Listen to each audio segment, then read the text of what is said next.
So I don't have a lot of time, but it's been a while since I've made anything that was short enough to put on Instagram. So I just wanted to give you guys some free value, something that I did not have my, thumb on the pulse of this, but this is a great idea, way to get a little bit of extra money if you're collecting an unemployment check. So a good way to get some extra money in this downturn is by doing something called bank account hacking. So let me just show you this example that I found really quick.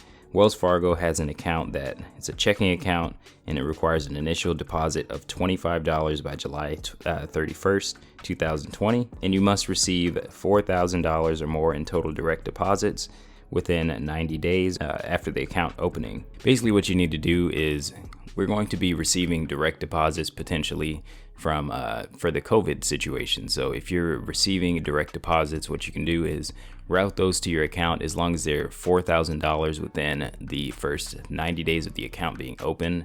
You can also get that $400 welcome bonus from Wells Fargo. So hopefully you guys get some value out of that tip. And then also I want to talk to you guys about market bottoms, timing the bottom, and just some signs that we may be towards the bottom. So yeah, I just wanted to bring a couple things to you guys' attention, and that is some history. So historically, the first month after the bottom is when you see the most gains.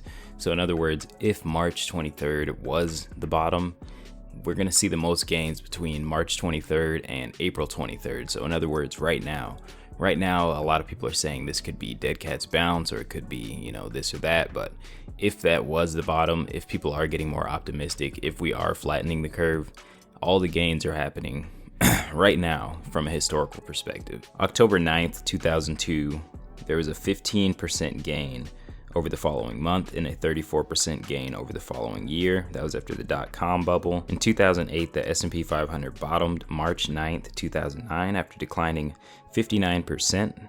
From there, it doubled over the next 48 months.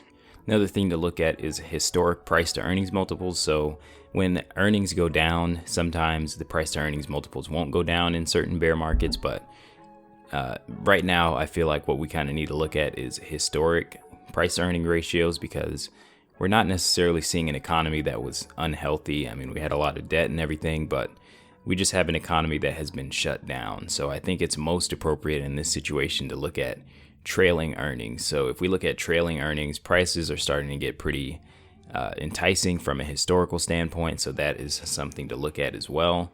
That's a good indicator of a bottom. Once you start to see historically low price to earnings multiples, we might be towards a bottom. Two more things that I saw articulated very well on the internet that I wanted to share with you guys are, as a rule of thumb, set your investment mixture according to your risk tolerance and rebalance in order to buy low and sell high.